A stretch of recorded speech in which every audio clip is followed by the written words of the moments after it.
বলছে প্রভু গো, আমি তো বলতে পারি না। একে তবে বৈষ্ণব সেজে যখন সজ্জিত হয়ে এসেছে, সে নিশ্চয়ই বৈষ্ণব হবে না। তাই বল হরি বল। হরি বল, হরি বল। তরুণী সেন মারে একটি বাণ, রাম মারেন একটি বাণ। একে একে যখন বাণ মারতে শুরু করলেন, তরুণী সেনকে তো আর মারা যায় না।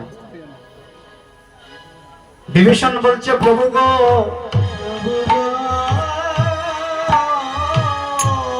প্রভু প্রভু গো, তাকে তুমি এমন করে মারতে পারবে না। তুমি বৈষ্ণব বাণ প্রয়োগ করো।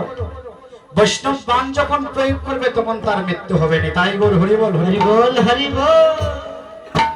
আজ যখন এই কথা বলে যখন প্রভু রাম যখন বৈষ্ণব বাণ প্রয়োগ করলেন, সঙ্গে সঙ্গে তরুণী সেনের মৃত্যু হয়ে গেল। তাই বল হরি বল। যখন মৃত্যু হয়েছে,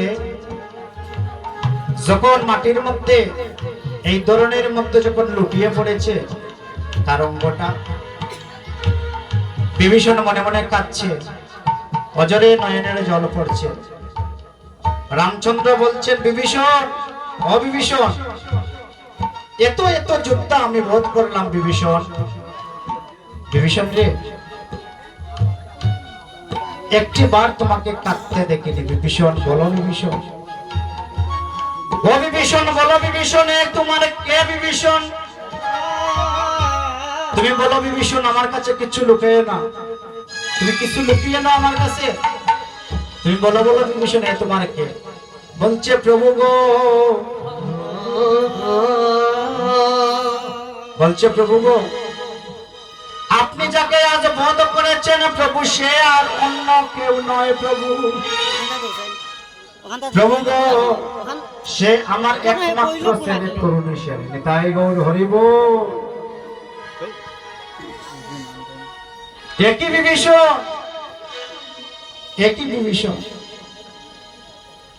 তুমি তোমার ছেলেকে আমি মানলাম, তুমি একটিবারও নিষেধ করে না।